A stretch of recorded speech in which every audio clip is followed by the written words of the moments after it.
Bonjour à tous. Quel est le lien entre la maladie des coronaires, que l'on appelle l'insuffisance coronarienne, et la dysfonction érectile?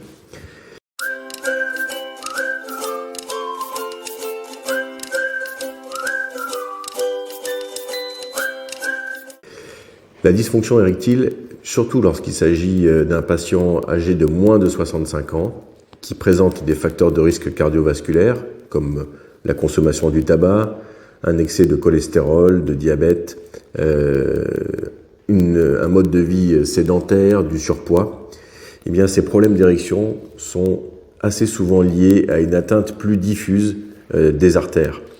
Cette atteinte peut concerner les artères du cœur, que l'on appelle les artères coronaires. Et ce sont ces artères qui, lorsqu'elles se bouchent, provoquent un infarctus. Il s'agit donc, chez les patients atteints d'une dysfonction érectile à un âge jeune, c'est-à-dire avant 50 ans, de faire le dépistage de la possibilité d'une atteinte coronarienne. Ce dépistage est relativement simple, il doit être pratiqué par un cardiologue, et la nécessité de rencontrer un cardiologue face à une dysfonction érectile survenant tôt dans l'âge a bien été documentée par une étude que nous avions publiée il y a de cela maintenant plus d'une dizaine d'années. Nous avions à l'époque revu 200 patients qui avaient été admis en urgence pour traiter un infarctus dans un service de cardiologie.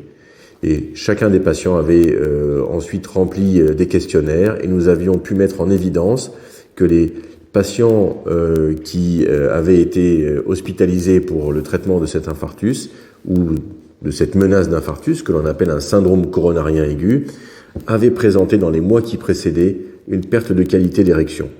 Nous avions également mis en évidence le lien entre la sévérité du problème d'érection et la sévérité des atteintes des artères du cœur.